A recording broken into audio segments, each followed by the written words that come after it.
বন্ধুরা নমস্কার, আমি ডাক্তার জয়ন্ত বাইন, প্লাস্টিক এবং কসমেটিক সার্জন। তো আমি কলকাতা থেকে কথা বলছি আমার ক্লিনিকে। তো আজকে যে বিষয়টা নিয়ে কথা বলবো,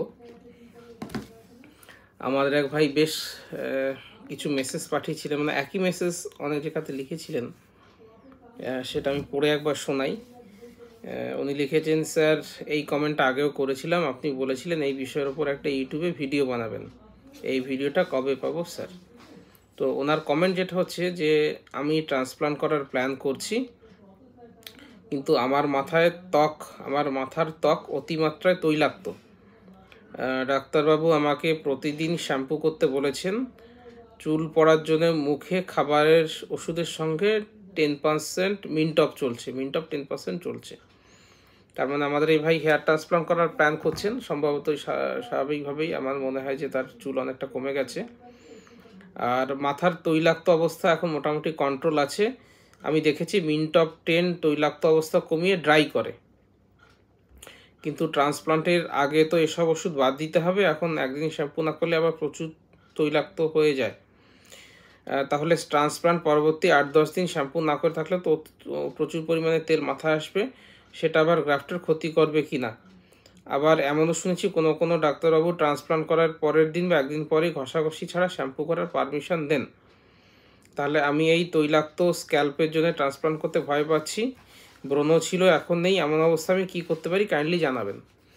তো মূল বক্তব্য হচ্ছে, আমাদের এই ভাইয়ের মাথাটা খুব অয়েলি। আমাদের কারো না দেখবেন নাকের ওপর একটু হাত ঘষলে পরে আমরা তেল পেয়ে যাই, তো চুলটা খুব অয়েলি। তো ওনার বক্তব্য হচ্ছে যে অয়েলি অবস্থাতে আমি হেয়ার ট্রান্সপ্লান্ট করলে পরে যেহেতু নেক্সট 8-10 দিন কীভাবে তৈলাক্ত ব্যাপারটা সামলানো হবে, তো এই ব্যাপারে। এবং আরেকটা জিনিস উনি বলেছেন যে মিন্টপ 10% দিলে পরে তৈলাক্ত অবস্থাটা কমে যাচ্ছে। তো আমি 2-3টে জিনিস ব্যাখ্যা করব। সেটা হচ্ছে আমাদের মুখমণ্ডল, বিশেষ করে আমাদের যে ফেসিয়াল এরিয়া রয়েছে, সেখানে আমাদের গায়ে জামা কাপড় থাকে, মুখটা ইউজুয়ালি খালি থাকে, এবং নাকের মধ্যে দিয়ে দেখবেন অনেক রকমের আমরা নিঃশ্বাস প্রশ্বাস নিই, তার মাধ্যমে জীবাণু, ব্যাকটেরিয়া, ধুলোবালি ইত্যাদি যায়। এবং নাকের পাশাপাশি তেলের গ্রন্থিগুলো বেশি থাকে, তেমনি মাথাতেও তৈল গ্রন্থি থাকে। কী হয়, ওপর থেকে বিভিন্ন ফরেন বডিসগুলো আমাদের মাথায় এসে পড়ে। তেল অ্যাকচুয়ালি দেখবেন আমরা পুরোনো দিনে চালমুগরা অয়েল বলে এক ধরনের আয়ুর্বেদিক ঔষধ পাওয়া যায়, যেটা হচ্ছে গায়ে কোনো ঘা পাঁচড়া হলে পরে বা ফাঙ্গাল ইনফেকশন হলে দেওয়া হয়। এই যে তেল বা লিপিড যে জিনিসটা থাকে সেটা হচ্ছে আমাদের ব্যাকটেরিয়া বা ব্যাকটেরিয়ার বা ফাঙ্গাসের গায়ে যে কোষ আবরণ থাকে তার মধ্যে ছিদ্র তৈরি করে। লিপিডগুলো তার মধ্যে ছিদ্র তৈরি করতে সাহায্য করে, এবং সেই ছিদ্রর মধ্যে দিয়ে ব্যাকটেরিয়া বা ফাঙ্গাসের যেটা ভেতরের সাইটোপ্লাজম রয়েছে সেটার মধ্যে দিয়ে গিয়ে আয়নগুলো লিক করে এবং ব্যাকটেরিয়াগুলো মারা যায়। ব্যাকটেরিয়াগুলো মেরে ফেলার একটা উপায় হচ্ছে তাদেরকে তেলের মধ্যে রাখা। তেলের মধ্যে দিলে পরে ব্যাকটেরিয়া মারা যায়। যেমন দেখবেন আমরা যখন আচার বানাই, নর্মালি একটা আম কেটে রাখলে দেখবেন পচে যায় বা নষ্ট হয়ে যায়, কিন্তু একটা আচার যখন বানানো হচ্ছে তার মধ্যে আমটা কিন্তু পচে না, ভালো থাকে। বা দেখবেন প্রচণ্ড নুন যদি দেওয়া হয়, প্রচণ্ড লবণাক্ত যদি থাকে, দেখবেন মাছের যে আমাদের মাছ ফলসি করা যেটা হয়, মাছের লবণের মধ্যে দিয়ে মাছ রাখতে পারে, মাছ নষ্ট হতে চায় না। তার কারণ হচ্ছে একই ব্যাপার, তেলটা যেরকম কোষের মধ্যে ফুটো তৈরি করে, লবণ যেটা সোডিয়াম ক্লোরাইড থাকে সেটা সেলের বাইরে এবং ভেতরে অঙ্কোটিক প্রেশার বলে এক ধরনের বিষয় থাকে, সেই প্লাজমা অঙ্কোটিক প্রেশারের ডিফারেন্স ঘটিয়ে কোনো ব্যাকটেরিয়া বা কোনো ক্ষতিকারক জিনিসকে মেরে ফেলতে পারে। তো দুটো মেকানিজম আলাদা। লবণ কিভাবে ব্যাকটেরিয়াকে প্রতিরোধ করবে সেটার মেকানিজম আলাদা, তেল কিভাবে ব্যাকটেরিয়াকে প্রতিরোধ করবে সেটার মেকানিজম আলাদা। এবার আপনাদের মনে হতে পারে হেয়ার ট্রান্সপ্লান্টের সঙ্গে এই সমস্ত বিষয়ের কী সম্পর্ক? এইটাই সম্পর্ক যে এই তেল বন্ধ করা সম্ভব নয়। দেহের থেকে ঘামের মাধ্যমে লবণ বেরোয়, সেটা আমাদের দেহকে প্রোটেকশান দেয়। নাকে এবং অন্যান্য তৈলগ্রন্থি থাকে, তৈলগ্রন্থি থেকে তেল বেরোয়, সেটা আমাদেরকে প্রোটেকশান দেয়। বোথ নুন দিয়ে যেরকম খাবার প্রিজার্ভেশন করা যায়, তেল দিয়ে যেরকম আচার প্রিজার্ভেশন করা যায়, তেমনি আমাদের বডি থেকেও কিন্তু আমাদের চামড়া থেকে তেল বেরোয়, আমাদের চামড়া থেকে নুন বেরোয়, তারা আমাদের চামড়াটাকে ব্যাকটেরিয়াসাইডাল বা ফাঙ্গোসাইডাল হিসেবে কাজ করে। এটা একটা খুব ইম্পর্ট্যান্ট বিষয়। সুতরাং তৈল জিনিসটা খারাপ নয়। হতে পারে আপনার বেশি তেল বেরোলে পরে মুখে ব্রণ হচ্ছে, সেটা আপনার জন্য পীড়াদায়ক, কিন্তু তেল বেসিক্যালি ভালো জিনিস। এবং নাক দিয়ে যেহেতু সবসময় এই জিনিসপত্র আসা যাওয়া করছে, নাকের চারিদিকে আমাদের তৈলগ্রন্থি বেশি থাকে। তো যাই হোক, এবার মূল প্রশ্নে আসি। ওনার মাথা দিয়ে তৈল বেশি বেরোচ্ছে, দেখবেন আমাদের হাত যদি তেল তেলে হয়ে যায়, আমরা যে ডিসইনফেক্টেন্ট নিই, যেটা আমাদের এই যে আমরা যে বিভিন্ন এখন কোভিডের পরবর্তীকালে অ্যালকোহল নিই, দেখবেন হাতটা খসখসে হয়ে যায়, কারণ অ্যালকোহলের মধ্যে তেল হচ্ছে ডিজলভ করে যায়। তেমনি মিন্ট অফ যেটা স্প্রে থাকে, মিন্ট অফ স্প্রের মধ্যে মিন্ট অফ 10%, বাকি 90% অ্যালকোহল থাকে। অ্যালকোহল নেওয়ার ফলে উনি যেহেতু মাথায় অ্যালকোহল নিচ্ছেন, মাথার চুলটা বা মাথাটা শুকনো শুকনো বা খসখসে লাগছে। আপনি এটা লিখেছেন যে স্যার মিন্ট অফ নেওয়ার ফলে মাথার চুল, মাথাটা তৈলাক্ত কম মনে হয়, তার কারণ ওটা মিন্ট অফের মধ্যে যে অ্যালকোহল থাকে, সেই অ্যালকোহলে আপনার তেলটা ডিজলভ হয়ে যায়, আপনার জায়গাটা খসখসে লাগে। মিন্ট অফ বন্ধ করলে পর আবার তৈলাক্ত লাগে। সুতরাং মাথার তেল বন্ধ করা সম্ভব নয়। মাথার তেলটা একটা ন্যাচারাল ব্যাপার, একটা হেলদি ব্যাপার। এটা আমাদের ব্যাকটেরিয়া, ফাঙ্গাসের ইনফেকশন থেকে সাহায্য করে, সুতরাং মাথা থেকে তেল বেরোবে।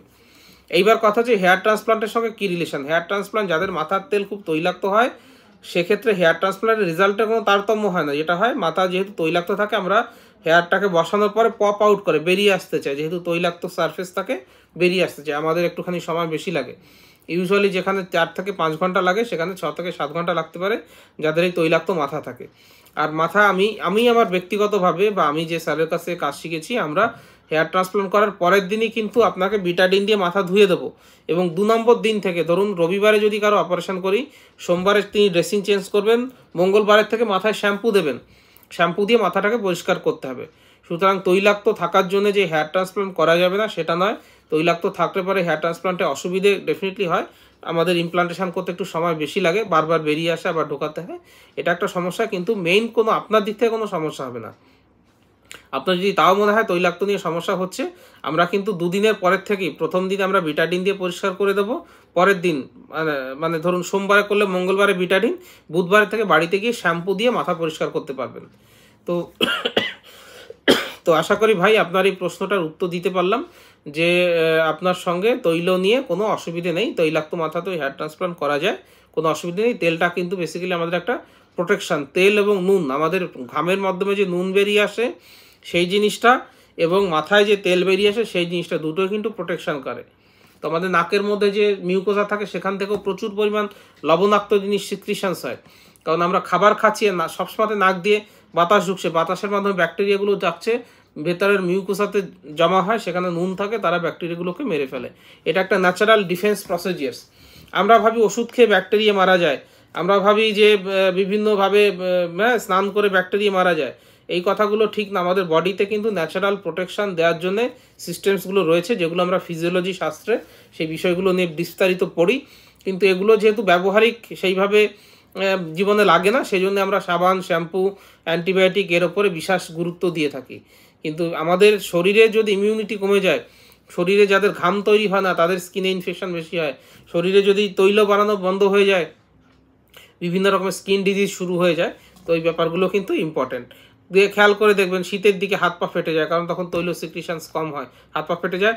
যখন আপনি ভেসলিন দিচ্ছেন বা কোনো ময়শ্চারাইজিং ক্রিম দিচ্ছেন, দেখবেন চামড়াটা আবার ঠিক থাকে। তো যাই হোক, আমাদের যে বন্ধু অনেক দিন ধরে উনি কমেন্টটা করছিলেন, আমার উত্তর দেওয়া হয়ে ওঠেনি বলে আমি দুঃখিত। আশা করলাম আপনি নিশ্চয়ই এই ভিডিওটাতে বুঝতে পারলেন যে তৈলাক্ত স্কিন থাকাটা বিশেষ সমস্যা নয়, আমরা হেয়ার ট্রান্সপ্লান্ট করতে পারবো। পপ আউট হয়, সেটাকে তো সেইভাবে ম্যানেজ করতে হবে, একজন ডাক্তার এবং তার টিম সেইভাবে ম্যানেজ করবে। আর আপনি 2 নম্বর দিন থেকে 48 ঘন্টা পর থেকে শ্যাম্পু দিয়ে পরিষ্কার করবেন, কোনো অসুবিধা হবে না। বন্ধুরা, আপনাদের যদি কোনো কোয়ারি থাকে আপনারা কমেন্ট বক্সে এসে কমেন্ট করতে পারেন, আমি প্রত্যেকটা কমেন্টের চেষ্টা করি উত্তর দিতে। Hair transplant, gynaecomastia, rhinoplasty, breast augment, breast reduction, liposuction, আরও অনেক বিষয় নিয়ে আমার ইউটিউবে ভিডিও দেওয়া রয়েছে, সেগুলো দেখতে পারেন। আর ভালো লাগলে পারে লাইক করবেন, শেয়ার করবেন, চ্যানেলটাকে সাবস্ক্রাইব করবেন। ভিডিওটা দেখার জন্য ধন্যবাদ, নমস্কার।